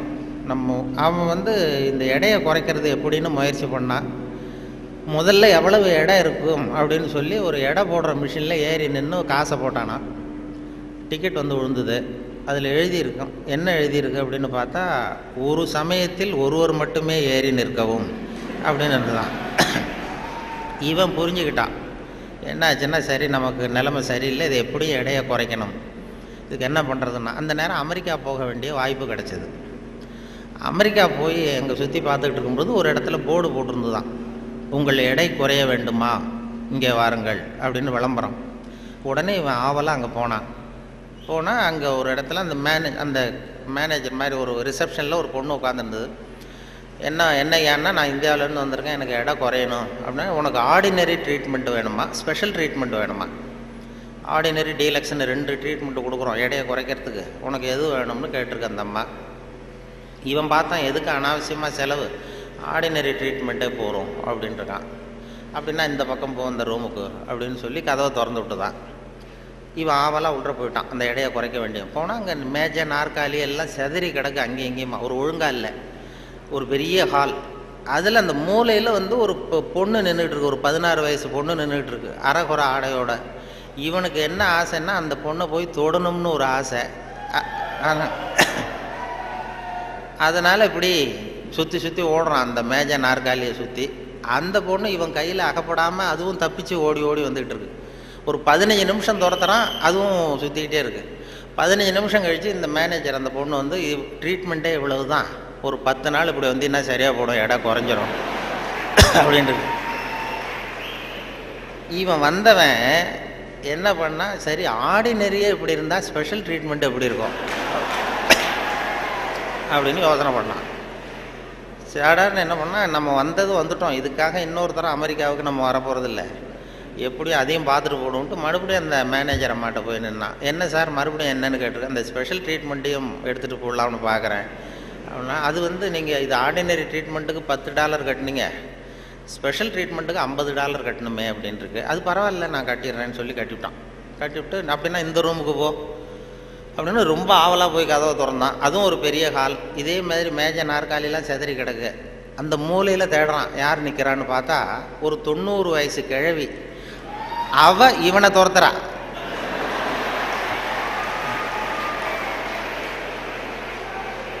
இவன் தப்பிச்சா போறோம்னு சுற்றி சுற்றி ஓடி வரான். சுற்றி வெளியில் விறுவிறுக்க ஓடி போகிறோம் சார் அப்படின்னா, இது ஒரு 4 நாள்லேயே சரியாக போடுங்க உங்களுக்கு அப்படின்ட்டு வந்துட்டான். இதை எங்கள் ஆசிரியர் கோயம்புத்தூர் விவசாய கல்லூரியில் ஒரு பாடத்தை, கடுமையான பாடத்தை நடத்திவிட்டு, அக்ரிகல்ச்சுரல் ஸ்டாட்டிஸ்டிக்ஸுங்கிற பாடத்தை நடத்திட்டு கடைசியில் சொன்ன ஜோக் அது எங்களுக்கு, அதாவது வகுப்புக்கு தவறாமல் போகணுங்கிறதுக்காக அவர் சொன்னது. அது இப்போ அதனுடைய விளைவு என்னென்னா, இப்போ எனக்கு 45 வருஷம் 50 வருஷம் கழித்து அந்த ஜோக்கு ஞாபகம் இருக்குது, பாடம் மறந்து போச்சு. இப்படி தான் வந்து கடுமையான விஷயங்களை வந்து நம்மளை வந்து பண்ணி சொல்லி கொடுக்கறது வழக்கம். அதே போல் எனக்கு இந்த பொறியியல் துறைக்கும் வர வேண்டிய வாய்ப்பு கிடைச்சிது. நம்ம படித்து முடித்ததுமே சில பேர் எங்கள் பெற்றோர்கள் எல்லாரும் ஆலோசனை பண்ணாங்க, பொறியியலுக்கு அனுப்பலாம், இன்ஜினியர் ஆக்கலாம் பையனை அப்படின்னு. அப்புறம் எல்லாம் இப்போ சில பேர் சொன்னாங்க, அதுக்கெல்லாம் நம்ம பையன் சரியாக வரமாட்டான், அதுக்கெல்லாம் கொஞ்சம் புத்திசாலித்தனம் வேணும் அப்படி இப்படின்னு சொல்லி அதுதான் பண்ணி விட்டாங்க. அப்போது சொல்கிறது உண்டு, ஒரு பையனுக்கு வந்து சின்ன வயசுலேயே அவனை வந்து எந்த துறையில் சேர்க்கறது அப்படிங்கிறது ஒரு முக்கியமான விஷயம். ஒரு அம்மாவுக்கு தன்னுடைய பையனை எதில் இன்ஜினியரிங் காலேஜில் சேர்க்கணும்னு ஆசை. எந்த துறையில் சேர்க்கறது? சிவில் இன்ஜினியர் ஆக்கலாமா, மெக்கானிக்கல் இன்ஜினியர் ஆக்கலாமா, அதை வந்து அல்லது எலக்ட்ரிக்கல் இன்ஜினியர் ஆக்கலாமா அப்படின்னு ஒரு அம்மாவுக்கு ஆசை. அப்போ எல்லா துறையும் இருக்கீங்கன்னு அர்த்தம். இந்த பையனை எந்த துறையில் சேர்க்கறது அம்மாவுக்கு முடிவு பண்ண முடியல, அப்பாவாலேயும் ஒன்றும் சொல்ல முடியல. உடனே இவர் என்ன பண்ணார், பையனை அழைச்சிட்டு ஒரு மனோதத்துவ டாக்டர்கிட்ட போனார். ஒரு உளவியல் டாக்டர்கிட்ட போய், சைக்கியாட்ரிஸ்ட், இது மாதிரி என்னம்மா விஷயம்னு கேட்டிருக்காரு அந்த டாக்டர். ஒன்றும் இல்லை சார், என் பையனை வந்து மேற்கொண்டு படிப்புக்கு சேர்க்கணும், இன்ஜினியரிங் காலேஜில் சேர்க்கணும். சிவில் இன்ஜினியர் தேவலாமா, மெக்கானிக்கல் இன்ஜினியரா, எலக்ட்ரிக்கல் இன்ஜினியரா, எது இவனுடைய சுபாவத்துக்கு தகுந்தாப்புல நீங்கள் வந்து ஒரு துறையை சொன்னீங்கன்னா அது ஈஸியாக இருக்கும் படிக்கிறதுக்கு. அதுதான் உங்களை மன ரீதியாக நீங்கள் ஆராய்ச்சி பண்ணி சொல்லுங்கன்னு அழைச்சிட்டு வந்துருக்கு. இது ஒன்றும் கஷ்டம் இல்லைம்மா, ஈஸியாக கண்டுபிடிச்சிடலாம் அப்படின்னு அந்த டாக்டர் உடனே அந்த பையனை கூப்பிட்டு, என்னப்பா நல்லா இருக்கே அப்படின்னு தட்டி கொடுத்தார். சின்ன பையன் பொடியன். இவனுடைய சுபாவம் என்னங்கிறத நான் ஈஸியாக கண்டுபிடிச்சி சொல்லிடுறேன், அதுக்கு தகுந்தாப்புல இப்போ இருந்தே சொல்லி கொடுத்து நீங்கள் பழக்கி கொண்டு வரலாம் அப்படின்னு சொல்லிட்டு ஒரு நர்ஸை கூப்பிட்டார். நர்ஸ்னு தான் அந்த அம்மா வந்தது. இந்த பாரு, இது மாதிரி ஒரு மேஜையில் ஒரு சுத்தியல் கொண்டு வந்து வை, ஒரு கொரடு கொண்டு வந்து வை, ஒரு ஸ்க்ரூ டிரைவரை கொண்டு வந்து வை. இந்த பையனை அப்படி கொண்டு வந்து விடுவோம். இவன் சுத்தியலை போய் தொட்டான்னு எடுத்தான்னா ஆசையாக ஏதாவது ஒன்று எடுப்பான். சுத்தியல் எடுத்தான்னா சிவில் இன்ஜினியருக்கு படிக்க வச்சுருவோம், கொரடை எடுத்தான்னா மெக்கானிக்கல் இன்ஜினியருக்கு படிக்க வச்சுருவோம், ஸ்க்ரூ டிரைவர் எடுத்தான்னா எலக்ட்ரிக்கல் இன்ஜினியர் படிக்க வச்சுருவோம். இது அவனுடைய சுபாவத்தை கண்டுபிடிக்கிறது சுலபமான வழி அப்படின்னு டாக்டர் சொல்லிட்டார். ரொம்ப ஈஸியாக அந்த நர்ஸு கொண்டு வந்து ஒரு கொரடு, ஒரு சுத்தியல், கொரடு, ஸ்க்ரூ டிரைவர் வச்சுட்டு அப்படி ஒதுங்கி நின்றுது. பையனை கொண்டு வந்து விட்டாங்க. பையன் என்ன பண்ணான், நேராக போய் அந்த நர்ஸை கட்டி பிடிச்சிக்கிட்டான்.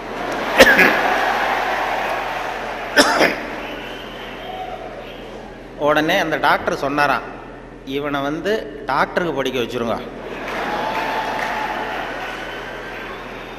அதுதான் அவனுக்கு அவன் சுபாவத்துக்கு பொருத்தமாக இருக்கும் அப்படின்னு சொல்லுவாங்க. அப்படி ஒருத்தருடைய சின்ன வயசுலேயே நம்ம எந்த துறைக்கு கொண்டு போகலாம் என்ன ஏதுங்கிறது இளையும் பயிர் முளையில் தெரியும்பாங்கள்ல, சின்ன வயசுலேயே தெரிஞ்சிடும். அது பெரிய பெரிய இதெல்லாம் ஒரு பெரிய எழுத்தாளர் மேல்நாட்டில் பிற்காலத்தில் வந்து பெரிய எழுத்தாளர் ஆனாராம். அவருக்கு சின்ன வயசில் படிக்கும் பொழுது ஒரு கட்டுரை எழுத சொல்லியிருக்கிறார் வாத்தியார். என்ன கட்டுரைன்னா விபத்து அப்படின்னு தலைப்பு. விபத்துன்னு சொல்லி ஒரு கட்டுரை அல்லது கதை எழுதுங்கன்னு சொல்லியிருக்கார். இந்த சின்ன பையனாக இருக்கும்போது எழுதினானா. அவன் பிற்காலத்தில் பெரிய நாவலிஸ்ட், பெரிய எழுத்தாளர் ஆனான். சின்ன வயசுலேயே அவன் விபத்துங்கிற தலைப்புக்கு என்ன எழுதுனா, ஒவ்வொரு வரியிலையும் ஒவ்வொரு திருப்பம்.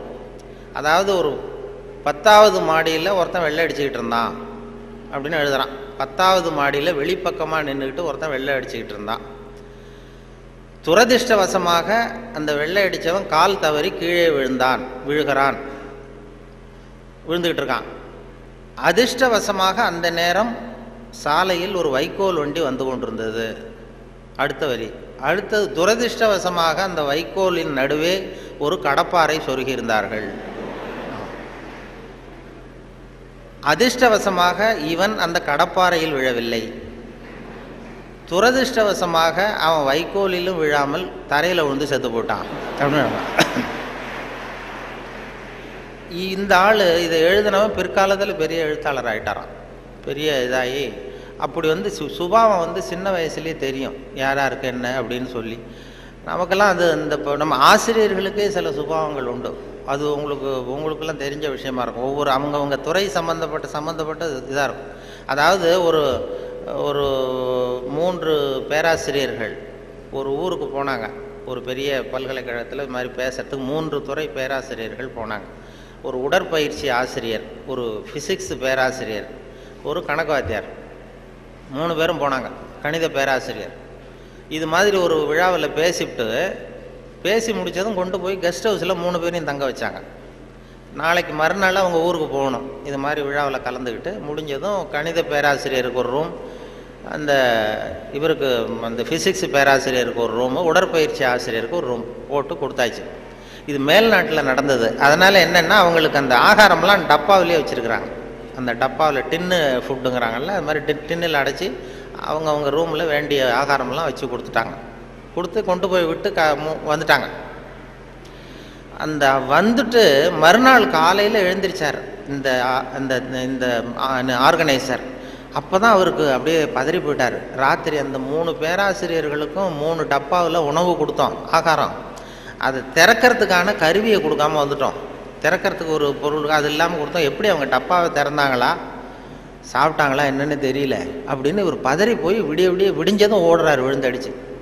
இந்த வரவேற்றவர் ஓடி போய் முதல்ல அந்த உடற்பயிற்சி ஆசிரியர் கதவை திறந்தாராம். ரூமை திறந்தா அவர் நிம்மதியாக தூங்கிட்டு இருக்காரு. டப்பா திறந்து கிடக்கு, சாப்பிட்டுட்டு நிம்மதியாக தூங்கிட்டு இருக்காரு. உடனே இவர் போய் தட்டி எழுப்பி, எப்படி சார் அந்த டப்பாவை திறந்தீங்க, அந்த இதை கொடுக்கலையே நாங்கள் உங்களுக்கு அப்படின்னு. இது என்ன சார், உடல் பலம் தான் சார் முக்கியம், டப்பாவை பலம் ஓங்கி கீழே அடித்தேன் திறந்துட்டுது, அது என்ன பெரிய காரியம் அப்படின்னு சொல்லி உடற்பயிற்சி செஞ்சுட்டேன், அதனால் சாப்பிட்டேன் இருக்கார். பரவாயில்ல சார் அப்படின்னு சொல்லி அடுத்த ரூமுக்கு ஓடி இருக்கார். அங்கே ஃபிசிக்ஸ் வாத்தியார் உட்காந்துருக்கார். அவரும் அதே மாதிரி நிம்மதியாக தூங்கியிருக்காரு. இது டப்பா திறந்து கிடக்கு. போய் திறந்து, எப்படி சார் திறந்தீங்க நீங்கள் டப்பாவை அப்படின்னா, அது என்ன சார், எந்த இடத்துல ப்ரெஷர் கொடுக்கணும்னு எனக்கு தெரியும், அந்த இடத்துல அழுத்தினா திறந்துட்டுது டப்பா, அது நமக்கு டெக்னிக் வந்தது தானே அப்படின்னு அந்த திறந்து சாப்பிட்டேன்ட்டார். இவர் அப்பாடா நிம்மதியாக போச்சு. அடுத்தது கணக்கு வாத்தியார் ரூமுக்கு ஓடினார். அங்கே போனால் அவர் தூங்கவும் இல்லை, டப்பாவும் திறக்கலை, மூடியே இருக்கு. என்ன பண்ணுறீங்க அப்படின்னு சொல்லி அந்த கணக்கு ஏதோ ஒரு எழுதிட்டு இருக்காரு பேப்பரில். கணக்கு வாத்தியார், என்ன சார் பண்ணிகிட்டு இருக்கீங்க அப்படின்னு கேட்டிருக்காரு. அவர் ஒன்றும் இல்லை, அஸ்யூம் தி டப்பா இஸ் ஓப்பன் அப்படின்னு சொல்லி மேற்கொண்டு கணக்கு போட்டுக்கிட்டு இருக்கார் சார் அப்படின்றாராம். இது ஒவ்வொருத்தருக்கும் ஒரு சுபாவங்கிறது அது இயல்பாக அமையிறது. ஆசிரியர்களுக்கு எல்லாருக்குமே அப்படி அமையிறது. என்னோட படித்தவர்கள் இன்றைக்கி பல பேர், இப்போ ஒருத்தன் தான் சின்ன வயசில் ஒரு பையன் ஜானகிராமன் ஒருத்தன் பக்கத்தில் என்ன பென்சிலாலேயே குத்திக்கிட்டு இருப்பான். இன்றைக்கி அவன் கும்பகோணத்தில் இன்றைக்கி பெரிய டாக்டர், எல்லாருக்கும் ஊசி போட்டுக்கிட்டான். அப்படி சின்ன வயசுலேயே சுபாவம், அங்கே யார் எப்படி வருவாங்க அப்படின்னு தெரியும். அவங்களுடைய அந்த படிக்கும் பொழுதே அந்த இது தெரியும். என்னோட படித்தவர்கள் நிறைய பேர் அது மாதிரி ஒவ்வொரு துறையில் வந்திருக்கிறாங்க. சில பேர் இந்த நான் சொன்னது மாதிரி மேல்நாட்டில் ஒரு பெரிய பிரபலமான வக்கீல். அந்த வக்கீல் சின்ன வயசு அவர்கிட்ட வாதாடுறதுக்கு எல்லாரும் பயப்படுவாங்களாம். அந்த வக்கீல் சின்ன வயசில் எப்படி இருந்தான் அப்படின்னு சொல்லி அவங்க அம்மா சொல்லியிருக்கிறாங்க ஒரு பேட்டியில். அவங்க இந்த பையன் இவன் சின்ன வயசுலேயே வருங்காலத்தில் பெரிய வக்கீல் ஆகிடுவான்னு எனக்கு தெரியும் அப்படின்னு சொல்லியிருக்கிறாங்க. என்ன பண்ணான்னா, அப்பா பேப்பர் படிச்சுட்டு உட்காந்துருக்காரு, அம்மா சமயக்கட்டில் இருக்கிறாங்க. இவன் பையன் அவன் ரூமில் இங்கே ஏதோ பண்ணிகிட்டு இருக்கான். ஒரு பூனை வீல்னு கத்திக்கிட்டு இருக்கு. அம்மா கதறிக்கிட்டு இருக்க ஒரு பூனை. உடனே அம்மாவுக்கு புரிஞ்சு போச்சு, டேய் அந்த பூனை வாழை பிடிச்சி இழுக்காதரா அப்படின்னு கத்திருக்கு அந்த அம்மா. பூனை வாழை பிடிச்சி இழுக்காதரன்னு. ஆமாம், இங்கேயும் சில பூனைகள் இருக்கு, அது வாழை யாரும் பிடிச்சி இழுத்துறாதீங்க.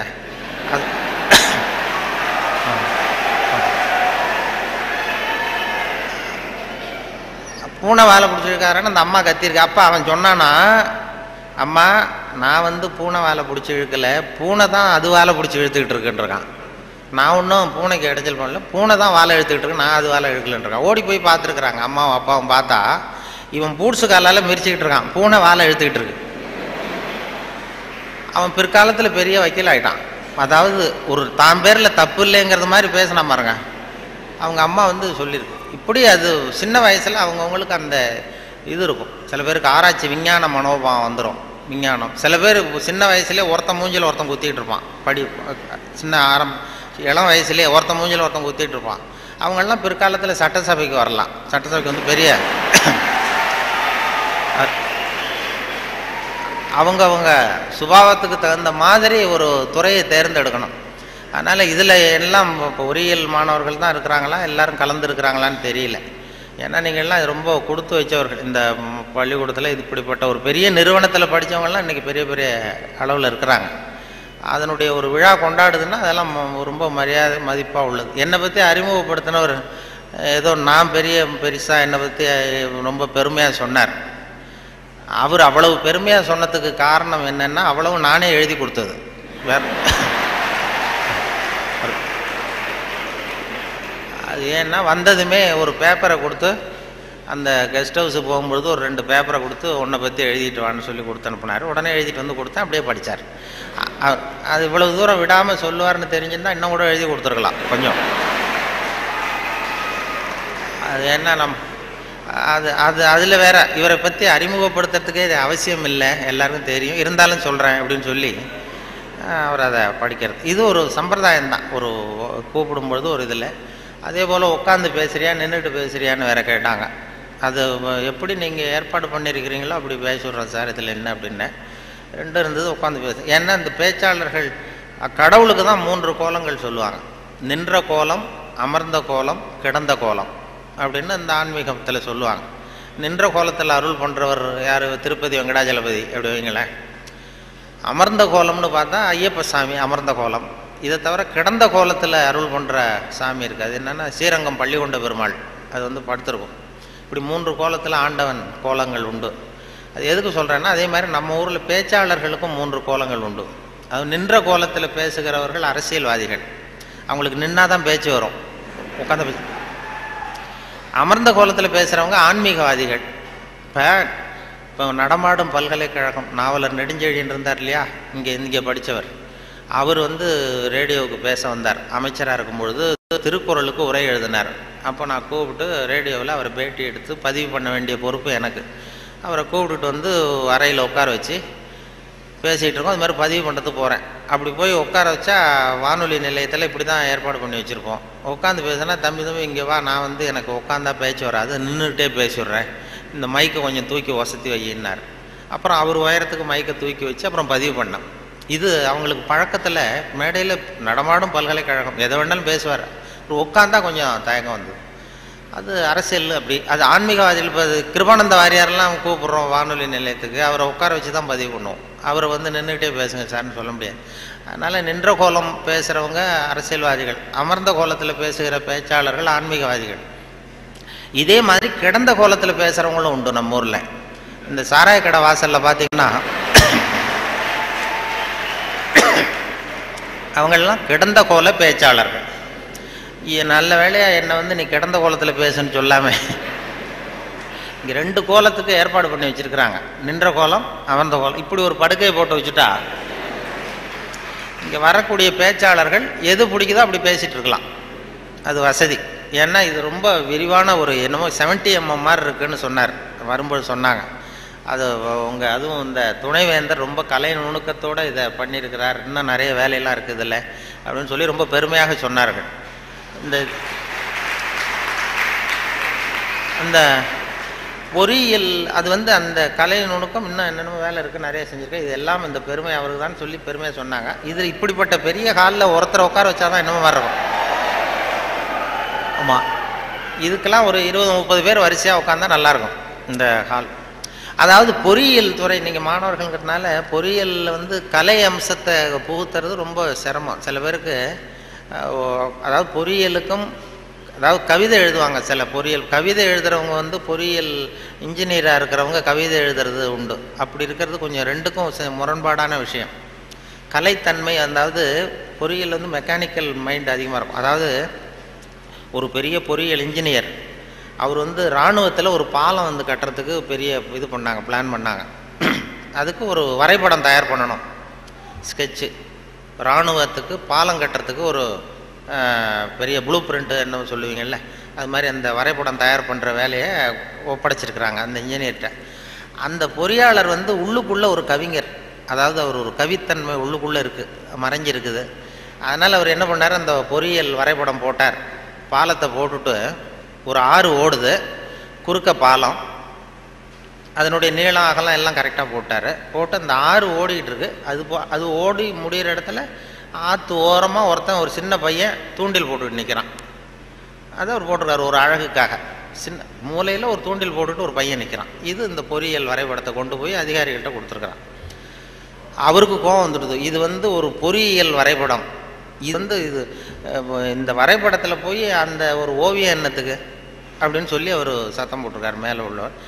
அதனால் என்ன பண்ணியிருக்காரா, முதல்ல வந்து முதல் தடவையாக கொடுக்கும்பொழுது அந்த பாலத்து மேலே நின்றுக்கிட்டு தூண்டில் போடுறது மாதிரி படம். இந்த பாலத்தில் எதுக்கு அவன் நிற்கிறான்னு சொல்லி சண்டை போட்டிருக்காரு. உடனே அவர் சரி சார் நான் இதை மாற்றிடுறேன்னு சொல்லி இவர் மாற்றி 2வது தடவை படம் போடும்போது பாலத்தில் நிற்கக்கூடாது, பாலத்தில் இடைஞ்சல் இருக்கக்கூடாது, அவ்வளோதானே. பாலத்தை சரியாக போட்டு மூலையில் கொண்டு போய் தூண்டில் போட்டு நிற்கிறான். மறுபடியும் கூப்பிட்டு அந்த அவன் படமே இருக்கக்கூடாது, இந்த இதில் இந்த வரைபடம் மட்டும்தான் இருக்கணும், போடுன்னார். உடனே இவன் வந்து பாலம் போட்டான். 6 பாலம் சரியாக போட்டுட்டு இந்த மூலையில் பார்த்தா அவன் நிற்கிற இடத்துல அவன் இல்லை. அந்த இடத்துல சின்ன ஒரு கல்லறை, இந்த சிறுவன் இங்கே புதைக்கப்பட்டிருக்கிறான் அப்படின்னு எழுதிட்டான். அதாவது அந்த உள்ளுக்குள்ளே இருக்கிற அந்த கவிஞனை ஒன்றும் பண்ண முடியாது. சில பொறியியல் படிக்கிற மாணவர்கள் நீங்கள் நிறைய பேர் கவிதை எழுதலாம், அது எப்படியாவது வெளியில் வந்துக்கிட்டு தான் இருக்கும். அது வந்து பியூராக அந்த வரைபடத்தில் கூட அவனை மறைக்க முடியல பாருங்கள், அப்படி இருக்கும். அது மாதிரி சொல்கிறது உண்டு அவங்கவுங்க அந்த இதில். அதனால் இந்த பேச்சு இந்த சொன்னார்கள், இந்த நகைச்சுவை உணர்வுங்கிறது ரொம்ப அவசியம், அதை பற்றி சொல்லணும் போகணும் வரணும்னு சொல்லி சொன்னாங்க. நகைச்சுவை உணர்வுங்கிறது நமக்கு சின்ன வயசுலேருந்து நாம் பிறந்து 6 வாரத்தில் தான் சிரிக்க ஆரம்பிக்கிறோமா. ஒரு குழந்தை பிறந்து 6வது வாரம் தான் சிரிக்க ஆரம்பிக்கும். ஒரு கிளுகிழுப்பை கொண்டு போய் குழந்தை முகத்துக்கிட்ட ஆட்டுனா சிரிக்குது. அதே கிளுகிழுப்பை ஒரு தாத்தா முகத்துக்கிட்ட ஆட்டுங்க கோவம் வந்துடும், குச்சி கிச்சிருந்தா எடுத்து அடிச்சிருவார். ஏன்னா அப்படி இருந்தவர் அப்படி ஆகிட்டார். ஒரு காலத்தில் அப்படி இருந்தவர் அப்படி சின்ன வயசில் ஒரு கிளுகிழுப்ப சத்தத்துக்கு சிரித்தவர் அதே சத்தத்துக்கு டென்ஷன் ஆகிறாருன்னா அப்படி தான் மனுஷனுடைய வாழ்க்கை வீணாக போகுது. அந்த இயல்புத்தன்மை மாறாமல் இருக்கணுமா அந்த சிரிப்புத்தன்மை வந்து. ஆனால் சிரிப்புங்கிறது ஒரு பாவமான செயல்னு காலங்காலமாக போதிக்கப்பட்டு வந்திருக்கிறோம். எப்படி போதிக்கப்பட்டு வந்திருக்கிறோம்னா, ஒரு முதலாளிக்கு முன்னாடி தொழிலாளி சிரித்தா மரியாதை குறைச்சால், ஒரு ஆஃபீஸருக்கு முன்னாடி பியூனு சிரித்தா மரியாதை குறைச்சால், இப்படி சொல்லி சொல்லி சிரிப்புங்கிறது ஏதோ மரியாதை குறைவான செயல்னு காலங்காலமாக போதிக்கப்பட்டு வந்து இப்போ சிரிப்புத்தன்மை வந்து சிறைப்பட்டு போச்சான் நம்ம உடம்புக்குள்ளே. இந்த சிறைப்பட்டிருக்கிற சிரிப்பை வெளியில் கொண்டு வர்றதுக்கு தான் ஜோக்குன்னு ஒரு சாவியை போட வேண்டியிருக்கு. வேறு ஜோக்குக்கும் சிரிப்புக்கும் சம்மந்தமே இல்லை, அது ஒரு சாவியாக உபயோகப்படுது. ஏற்கனவே இருக்கிற இயல்புத்தன்மையை வெளியில் கொண்டு வர்றது. அந்த குழந்தைத்தன்மையோடு இருக்கணும், குழந்தைத்தனம் தான் இருக்கக்கூடாதே தவிர அந்த குழந்தைத்தன்மை கடைசி வரைக்கும் நமக்கு நீடிச்சதுன்னா ஹார்ட் அட்டாக் வராது. குழந்தைத்தன்மை வேறு, குழந்தைத்தனம் வேறு. குழந்தைத்தன்மை பெரிய வயசானா கூட குழந்தைத்தன்மையோடு இருக்கலாம். இப்போ ஒரு அம்மா வந்து ஒரு பிள்ளைய எழுப்பிச்சான், தட்டி எழுப்பியிருக்கு காலையில் விடிய காலம். அம்மா வந்து எழுந்துடுறா காலேஜுக்கு நேரம் ஆகிட்டுது அப்படின்னு எழுப்பிச்சான். அந்த புள்ள இழுத்து போத்திக்கிட்டு நான் காலேஜுக்கு போக மாட்டேம்மா, எனக்கு போகிறதுக்கு பிடிக்கலன்னு இருக்கு. அந்த அம்மா விடலை, வயசான அம்மா. நீ போய் தாண்டா ஆகணும் அப்படின்ட்டுருக்கு. அந்த புள்ள எழுந்திரிச்சு உட்காந்து கேட்டிருக்கு, ஏம்மா என்னை வந்து ஏன் இப்படி தொந்தரவு பண்ணுற தூங்க விடாமல் அப்படின்ட்டுருக்கு. அப்போ அந்த அம்மா சொல்லிச்சான், நீ வந்து காலேஜுக்கு ஏன் போக மாட்டேங்கிற, அதுக்கு 2 காரணம் சொல்லு அப்படின்ட்டுருக்கு. அந்த அம்மா பிள்ளைய கேட்டிருக்கு, நீ காலேஜுக்கு ஏன் போக மாட்டேங்கிற 2 காரணம் சொல்லு. அப்போ அந்த பிள்ளை சொல்லிச்சான், ஏன் போக மாட்டேன்னா ஒரு காரணம் அங்கே இருக்கிற மாணவர்களுக்கெல்லாம் என்ன பிடிக்கல, பசங்களுக்கெல்லாம் என்ன பிடிக்கல. 2வது காரணம் அங்கே இருக்கிற வாத்தியார்களுக்கும் என்ன பிடிக்கல, ஆசிரியர்களுக்கும் பிடிக்கல, மாணவர்களுக்கும் பிடிக்கல, அதனால் நான் போக மாட்டேன் அப்படின்னு சொல்லி படுத்துட்டுது. அதுக்காக நீ வந்து போகாமல் இருக்கக்கூடாதா, காலேஜுக்கு போய் தான் ஆகணும்னு மறுபடியும் எழுப்புது அந்த அம்மா, வயசான அம்மா. அப்புறம் எழுந்திரிச்சு உட்காந்துக்கிட்டு அந்த புள்ள கேட்டு தான், என்ன எதுக்கு காலேஜுக்கு போகணும்னு நீ சொல்கிற, அதுக்கு 2 காரணம் சொல்லு அப்படின்ட்டுருக்கு. அப்போ அந்த அம்மா சொல்லிச்சாண்டே, ஏன் சொல்கிறேன்னா, முதல் காரணம் உனக்கு வயசு 54, 2வது காரணம் நீ தான் பிரின்சிபால்,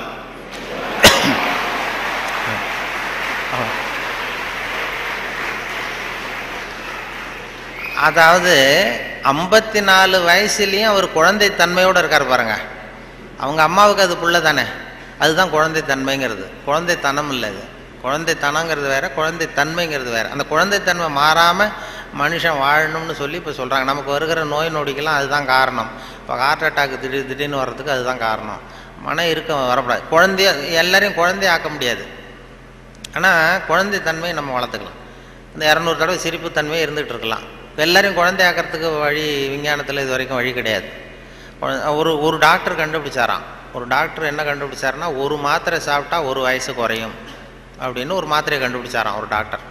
ஒரு மாத்திரை சாப்பிட்டீங்கன்னா 1 வயசு குறையும். உடனே ஒரு பாட்டி அம்மா போச்சு, 90 வயசு பாட்டி, எனக்கு ஒரு பாட்டில் மாத்திரை கொடுங்க டாக்டர் அப்படின்னு வாங்கிட்டு வந்துருக்கு. வாங்கிட்டு வந்து ஒரு மாத்திரை சாப்பிட்டா 1 வயசு குறையும்னாரா. மறுநாள் ஒரு 30 வயசு பொண்ணாக மாறி இது போயிருக்கு. நாள் 90 வயசு பாட்டியாக போச்சு, 30 வயசு பொண்ணாக மாறி அதே டாக்டர்கிட்ட போச்சு. இடுப்பில் ஒரு வயசு கை குழந்தை, அது சட்டை கிட்ட போடாமல் கட்டவரில் வாயில் வச்சுட்டு உட்காந்துருக்கு. தூக்கிக்கிட்டு அதே டாக்டர்கிட்ட போயிருக்கு. போனதும் அந்த டாக்டர்கிட்ட சொன்னேன், ஏம்மா வந்திருக்கேன்னு கேட்டார். ஒன்றும் இல்லை டாக்டர், நேற்று உங்ககிட்ட வந்தேன், மாத்திரை கேட்டேன், ஒரு மாத்திரை சாப்பிட்டா 1 வயசு குறையும். நீங்கள் நான் ஒரு பாட்டில் மாத்திரை வாங்கிட்டு போனேன், ஏதோ ஒரு ஆர்வத்தில் ஒரு 30-40 மாத்திரையை சேர்த்து சாப்பிட்டேன், அதனால் இப்படி ஐட்டம் பாருங்கள் அப்படின்ட்டு. டாக்டர் சொன்னார், இதுக்கு ஏமா வருத்தப்படுற, எல்லாரும் வயசு குறையணும்னு தான் நினைக்கிறாங்க, உனக்கு வயசு குறைஞ்சிட்டது, சந்தோஷப்படு, இதுக்கே மறுபடியும் என்னை தேடிட்டு வந்தேன்னு. அப்போ இந்த அம்மா சொல்லிச்சான், என்னை பற்றி பரவாயில்ல டாக்டர், இடுப்பில் பாருங்கள் 1 வயசு கை குழந்தை, இது ரொம்ப ஆர்வத்தில் ஒரு 70-80 மாத்திரையை சாப்பிட்டுட்டுது, இது என் வீட்டுக்காரர்.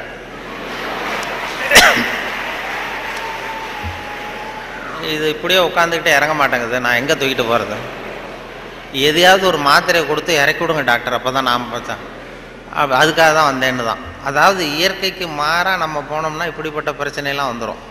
அப்புறம் வழியில் போகும்பொழுது இடுப்பில் ஒரு குழந்தைய தூக்கிட்டு வந்தால் நம்ம கேட்கணும் அந்த அம்மாட்ட, ஏம்மா இது உன் பிள்ளையா உங்கள் வீட்டுக்காரரான்னு கேட்கணும்.